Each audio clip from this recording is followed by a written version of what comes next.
First of all ഞാൻ നേരത്തെ പറഞ്ഞു നമ്മളൊരു ഇത്തിരി ക്ലാരിറ്റി വേണം. നമ്മളിത് ചെയ്തിട്ടുള്ളതെന്ന് നമുക്ക് ഉറപ്പുണ്ടല്ലോ. പിന്നെ നമ്മൾ to defend yourself, you are the victim, so it's no more a defence. ഒരു ഡിഫെൻസ് അല്ല. Now you have to be clear, ക്ലാരിറ്റിയോടെ കാര്യങ്ങൾ പറയണം. മനസ്സിലായോ? നമ്മൾ ഡിഫെൻസിലാവുന്ന എപ്പോഴാണ് സം അക്യൂസേഷൻ അഗെയിൻസ്റ്റ് അസ് വരുമ്പോഴത്തേക്കും ഈ പറഞ്ഞ പോലെ അത് റിയൽ ആണെങ്കിൽ ഇതൊരു ഫോൾസ് അക്യൂസേഷനാണ്. So if you are very clear that you have been wrongly implicated, wrong ആയിട്ട് നമുക്കെതിരെ ഒരു അക്യൂസേഷൻ വരികയാണെങ്കിൽ നമ്മളെ തന്നെ ഡിഫെൻഡ് ചെയ്യാൻ ഭയങ്കര പരിതാപകരമായിട്ടുള്ള ഒരു അവസ്ഥയിലേക്ക് നമ്മൾ പോകും.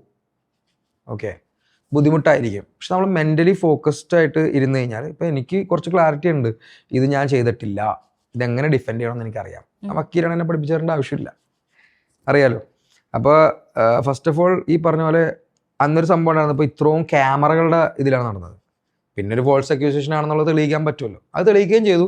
നേരത്തെ ഞാൻ പറഞ്ഞ പോലെ ഞാനപ്പോൾ അന്ന് ആ ഒരു സ്റ്റേജിൽ ഇരുന്നുകൊണ്ട് പറഞ്ഞത് ലാലേട്ടൻ്റെ മുമ്പിൽ, ഈ സോറി എനിക്കല്ല, ഈ സോറി ആണുങ്ങൾക്കാണ്, എല്ലാ ആണുങ്ങൾക്കും. Those who were born dead alive and to be bone.